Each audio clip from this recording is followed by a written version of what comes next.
Thank you. Good morning, council members, state policymakers, and team members and members of the public. I'd like to call the September meeting of the Social Equity Council to order. It is now 11:02. At this point, I will call the roll. Councilwoman Alverio. Councilman Betts. Here. I am here. Councilman Gaddis. Here. Councilwoman Gordon. Here. Councilman Jefferson.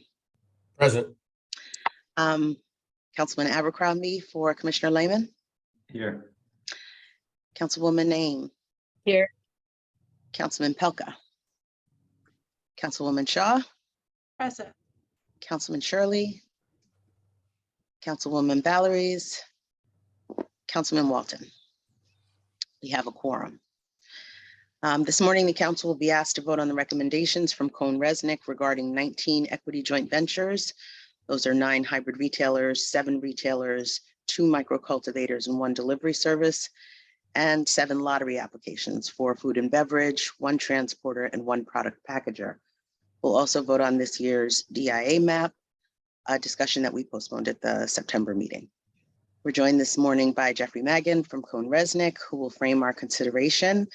Jeff, thanks very much for being here. I'll hand it over to you. Good morning, and thank you, Chairwoman Comer. To highlight, we took a look at 26 total applications. Of those, there were 19 total equity joint ventures that we reviewed. Of that, there are 9 EJVs that we do recommend for approval. That includes 2 for micro cultivator and 7 for retailer EJVs. Additionally, there were 10 EJVs that we recommended denial for. That includes 1 delivery service and 9 hybrid retailers for a total of 10. Of the lottery applications, there were 7 lottery applications that we reviewed. Of those, we recommended 5 for approval and 2 for denial. Of that, it includes 3 recommended for approval for food and beverage, 1 recommended for approval for transporter, and 1 recommended for approval for product manufacturer. Of the 2 denials, there was 1 recommended for denial for delivery service and 1 recommended for denial for food and beverage. There are 14 total applications recommended for approval and 12 for denial.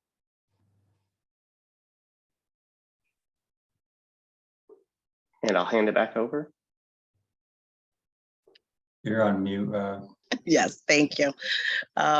I want to acknowledge that Sarona Sade from Cone Resnick is also here. Thank you for being here. So with that, may I have a motion to approve Cone Resnick's recommendation to approve 2 microcultivator equity joint ventures that meet the social equity criteria? So moved. Second. All in favor? Oh, I'm sorry, discussion. All in favor? Aye. Aye. Any opposed? Any abstentions? Thank you. And may I have a motion to approve Cone Resnick's recommendation to approve 7 retailer equity joint ventures that meet the social equity criteria? So moved. Second. Any discussion? All in favor? Aye. Aye. Any opposed? Aye. Any abstentions? Thank you. Next, may I have a motion to approve Cone Resnick's recommendation to deny 1 delivery service equity joint venture that failed to meet the social equity criteria? So moved. Second. Any discussion? Quick question. What was the basis of the denial? Was it income residency or ownership and control?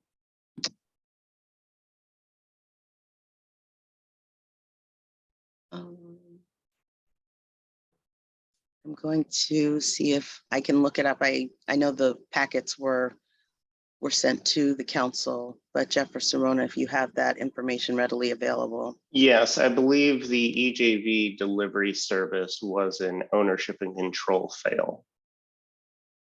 Thanks. Any additional discussion?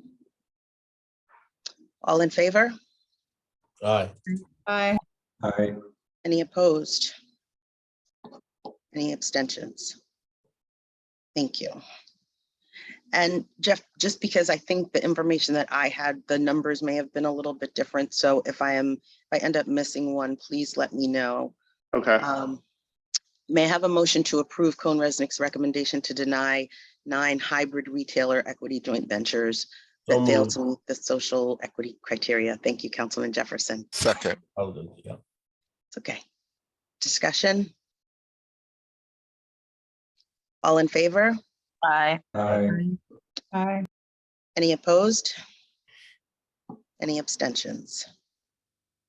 Thank you. I want to acknowledge that Councilman Shirley has joined us. Good morning, Councilman Shirley. Good morning. Morning. We will now consider the applications that were selected through the Social Equity Lottery. May I have a motion to accept Cone Resnick's recommendation to approve 3 food and beverage applications that meet the social equity criteria? So moved. second, Any discussion? All in favor? Aye. Any opposed? Any abstentions?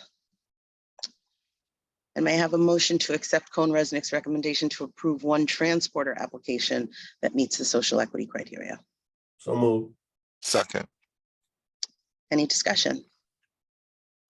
All in favor? Aye. Aye. Any opposed? Any abstentions? May I have a motion to accept Cone Resnick's recommendation to approve 1 product manufacturer application that meets the social equity criteria? So moved. second, Any discussion? Hearing none, all in favor? Aye. Aye. Any opposed? Any abstentions? Next, may I have a motion to accept Cone Resnick's recommendation to deny 1 delivery service application that failed to meet the social equity criteria? So moved. second, Any discussion? Hearing none, all in favor? Aye. Any opposed? Any abstentions? And may I have a motion to accept Cone Resnick's recommendation to deny 1 food and beverage application that failed to meet the social equity criteria? So moved. second, Any discussion? Hearing none, all in favor? Aye. Any opposed? Any abstentions? Jeffrey, did I cover everybody? Yes, I believe you did. Awesome, thank you. We now move on to, oh, yes, Councilman Gaddis. Madam Chairwoman, I just have a question and I didn't know where to parachute into this discussion with my question. What are we doing to guard against oversaturation? I gotta tell you, out of anything we do in this body, my concern is oversaturation. I'm hearing horror stories in Michigan. California is, you know what California is. And I just want to do what I can as a council member to avoid those situations in Michigan, Colorado, California, and to some extent, Oklahoma. So I don't think I'm looking for an answer now, but maybe in a subsequent meeting, could we just have, you know, a list of guardrails or assurances that we're not going to go there? Don't get me wrong. I want everyone to be millionaires, whether they look like me or not. But what I don't want is ounces of cannabis going for $20 an ounce, the way it is in Michigan.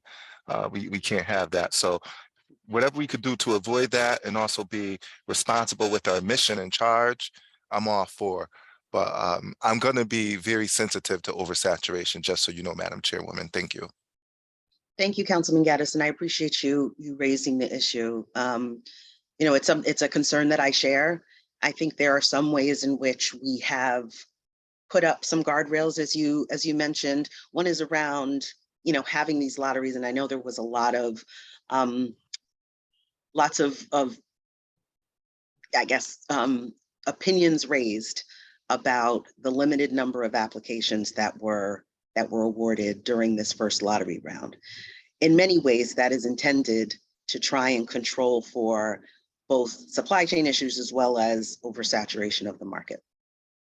The one place where we don't have control, and this is because of what was codified in statute, is the number of cultivators, the DIA cultivators, right? So we have this opportunity for folks who are social equity applicants to apply within that 90-day window.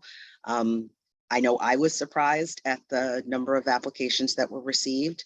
As I think everyone knows, there have been applications that have been remanded back to us for reconsideration.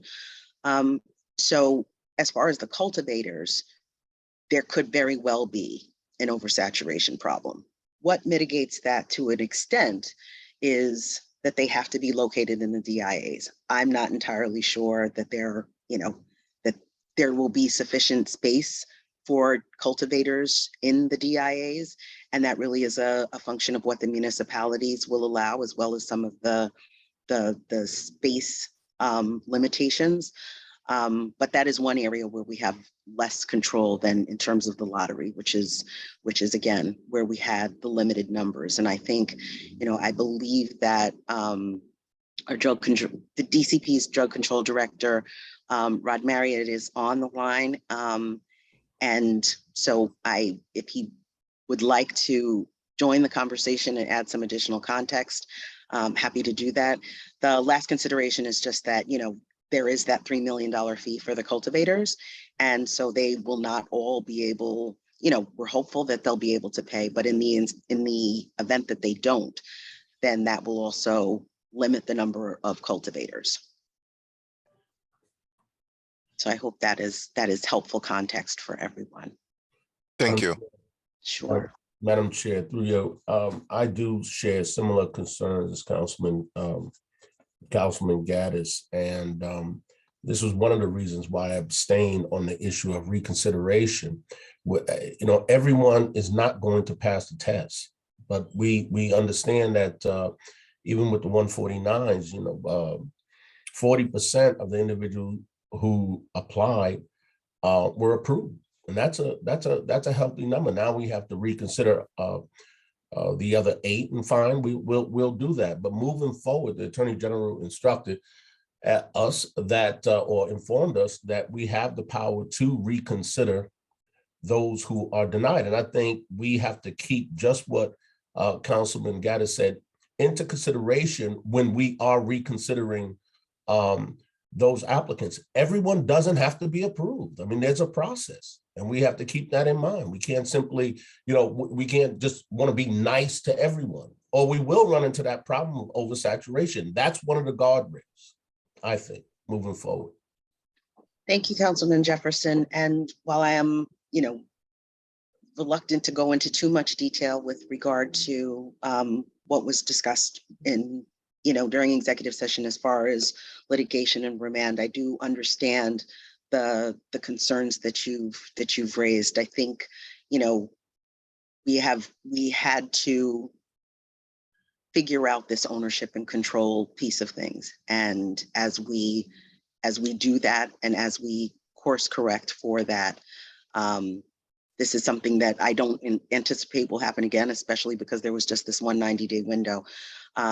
But as future lotteries roll out in other license types, my hope is that we are now a lot clearer in terms of that definition, and we'll be able to mitigate more carefully where the approvals take place. Thank you. Sure. Councilman Gaddis, and then Councilwoman Shaw and Councilman Shirley, if I saw the hands in order.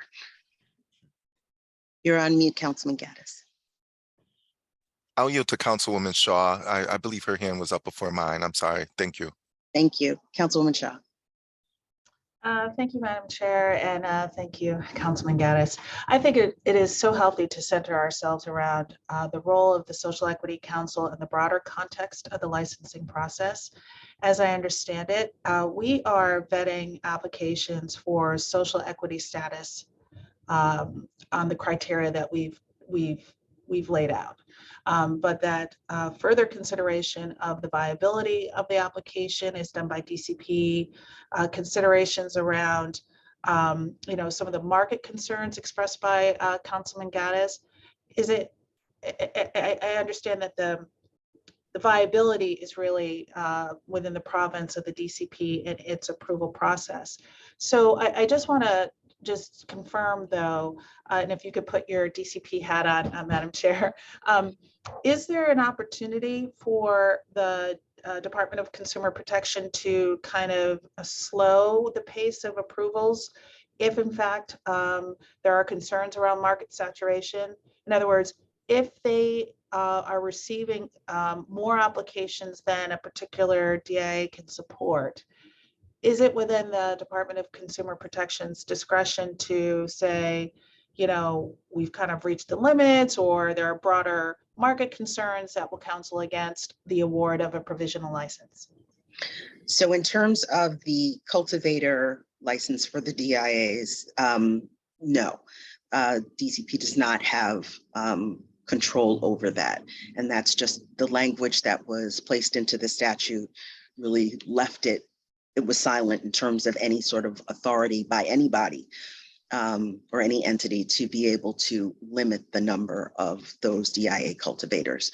But again, in terms of the other license types, and part of the reason why we didn't have a lottery for cultivators was because of this recognition that we just didn't know how many DIA cultivators would enter the system, as well as the number of producers who will be looking to convert. Councilman Shirley. But just to follow up with respect Sure. to retailers, is that the case for retail licenses? Yes, so that's a why saturation concern too. You're talking about cultivators. Yeah, but the retailers, that's why there was a limited number of licenses available in this first lottery round. Got it. Okay. Councilman Shirley. Thank you, Madam Chair. I just want to basically reiterate, at the risk of being redundant here, Councilman Gaddis's concern that I think that is one of the chief problems in every state, and it will create market turbulence that will affect our DIA operators before it affects anybody else. And I think that it would be, it's in our best interest. It may be outside of our purview to some extent, but I think it's in our best interest to work with DCP to try to get a handle on, from a quantitative standpoint, on what we should be looking at in terms of numbers of purveyors, be they retailers, cultivators, what have you. We can always add, but taking away is much harder, and generally that's done by the market. And as you know, that won't be pretty when people start going bankrupt. So anyway, I just want to offer that maybe we can work with DCP to get some idea of how we should look at making sure we don't make the same mistakes that other states have made. Thank you. Thank you, Councilman Shirley. I do see our Drug Control Director, Rod Marriott. I'd like to ask him to add some additional words, particularly as it relates to DCP and our ability to sort of control and solve for oversaturation. Good morning, Rod. Good morning. Thank you. And thank you for having me. Yeah, it's something that we've kind of expressed some concern to the council before about, kind of the total production capacity of the market and what is the right number. And I think the important part there is to kind of try to go slow where we can go slow. And so the wild card being, the DIA cultivator, the Section 149 cultivators is an area where we didn't have a lot of control. We didn't know what to expect. Right? The $3 million fee appears to be prohibitive for some, but maybe not for others. I was not anticipating 41 of them, but we are you're going to work with whatever comes out of both the original process and the remand process and the reconsideration process to look at those and to see how that goes. It's going to take some time, right? Getting to cultivation and operations of a cultivation facility are intense and expensive. And so time will tell where those kind of land. And I think we're taking 4 micro cultivators out of the lottery. And we also had to count and at least see what's going to happen with the EJVs, right? We didn't know how many EJVs we're going to get in the micro cultivator group also. And we didn't know how many retailers in the original EJV pathway didn't have a cap. The cap was added in the previous year or in the subsequent year. And so you're going to watch that as it goes on. Hopefully this market starts to come to fruition soon, and we can see what happens and adjust accordingly with lotteries and lottery opportunities for people to balance the saturation thing. And we're watching these other states as well, much like you, Councilman Gaddis, and others on the call. And it's important to us as well. We're doing seed to sale tracking as well, so that we're hoping to be able to identify kind of flaws in the market or where our cannabis isn't staying within our designed kind of distribution channels. And so hopefully where there is kind of black market cannabis activity, we can kind of stop or mitigate that. Thank you so much. And just local zoning will also play a role, right? So especially in the retail style establishment, so it's hybrids and straight retailers. Those folks, the local zoning areas will have the ability to control how many of those are permitted. Thanks so much, Rod. Councilman Abercrombie. Hi, everyone. I just in light of this conversation, I think it might be helpful to just kind of do maybe at the next meeting an overview of where we are with the licenses. And, we've been approving and denying licenses the past few meetings.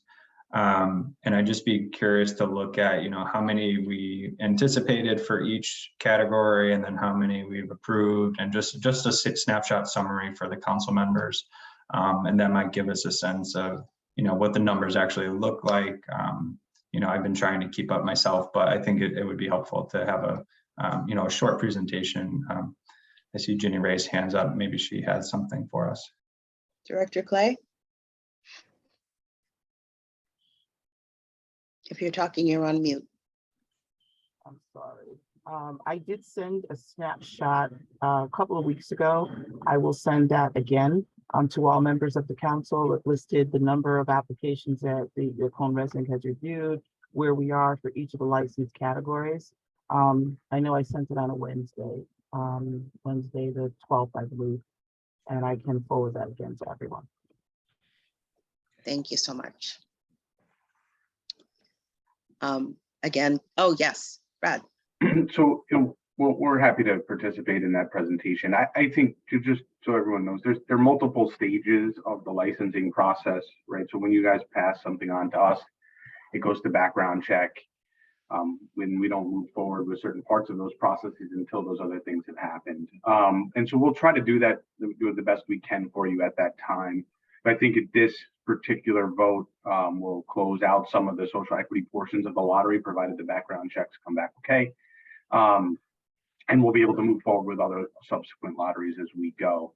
And just so people know, the e-license portal, where all of kind of the licensing for kind of the Department of Consumer Protection and other state agencies lives, has some of this information now for you, so you can see some of the things but that have moved forward. But it's really only when we get to provisional licensure do we publish that information. Thank you, Rod. My pleasure.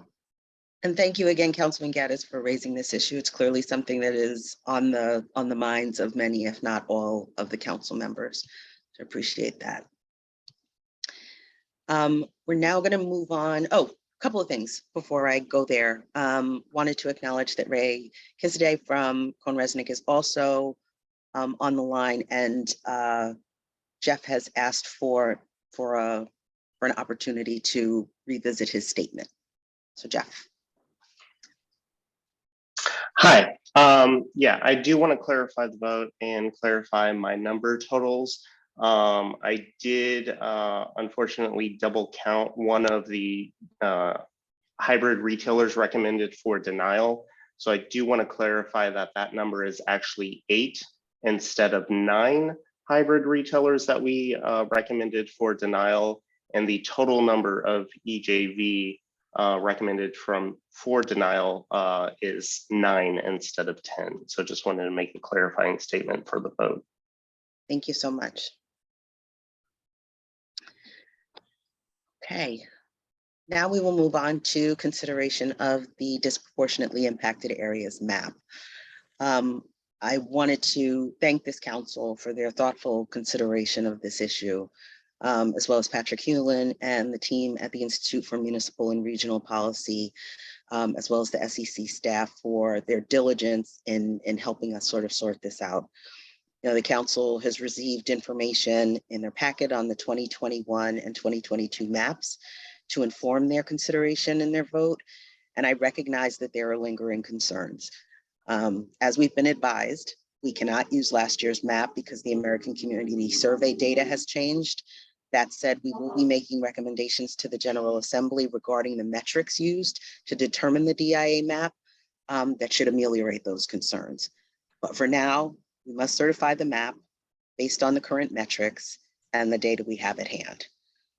So with that, I will entertain a motion to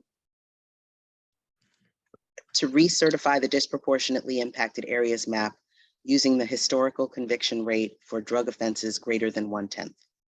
So moved. Second. Second. Thank you. Discussion. Yes, Councilman Gaddis.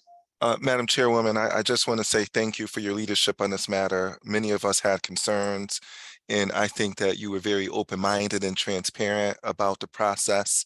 And I got to tell you, a lot of our colleagues in the state employee apparatus have been absolute rock stars. The folks at DCP have been very responsive.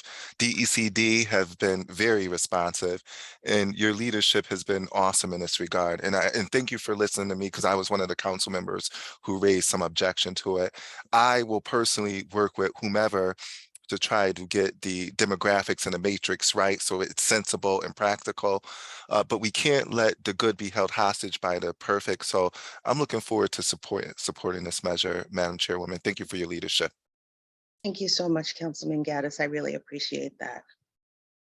I also want to acknowledge that Councilman Pelka has joined us. Sorry, I did not acknowledge you sooner. Any further discussion? Madam Chair, just like to Yes, say Councilman that, Shirley. thank you. I think that the use of the conviction rates only is an elegant way of approaching what we are actually trying to capture. And by eliminating the use of the employment data as part of it, we got rid of aberrations that occur when in certain markets where or certain census tracts where unemployment is unusually high, but median income is also high, and conviction rates were very, very low. So by eliminating them, I just thought that the Yukon team did a great job of sort of surgically identifying how we can get at what we're after. Thank you, Councilman Shirley. Any further discussion? Okay, hearing none. All in favor? Aye. Aye. Any opposed? Any abstentions? Great. Lastly, is there anything for the good of the order? Madam Chair, I just want to make sure my numbers are correct on those approvals on the EJVs. We had a total of 19 and 9. We voted on 9 approvals, 2 micro cultivators, 7 retailers. And on the denials, did we change a figure there from 9 to 8 on the hybrid retailer? No, so I'm just going to go back to my notes, and Jeff Serona Ray, let me know if I am off. I have 2 microcultivator equity joint ventures approved, 7 retailer equity joint ventures approved, 1 delivery service equity joint venture denied, 9 hybrid retailer equity joint ventures denied, and That's all I was concerned about on the Okay. EJVs. Okay, okay, all right. So it was 9. I thought one of the numbers changed to 8, but Yeah, if I may, I think the 9 hybrid retailer EJVs changed to 8. That was my understanding. okay. right. Seems as though the Cone Resnick folks have left. That's okay. I'll get the information from Jenny later on. Thank Yeah, you. that is correct. The one of the hybrid retailers, it was 9, it is now 8. That was Jeffrey's correction. Okay, great. Do we need to revote then, I guess is the question. We voted on the denial, so we just took away Okay, 1. okay, great. Thank you for seeking that clarity, Councilman Jefferson. Anything else for the good of the order? Madam Chairwoman, move to adjourn. May I have a Second second? that. Second. Second. Great, thank you all so much. Thank you.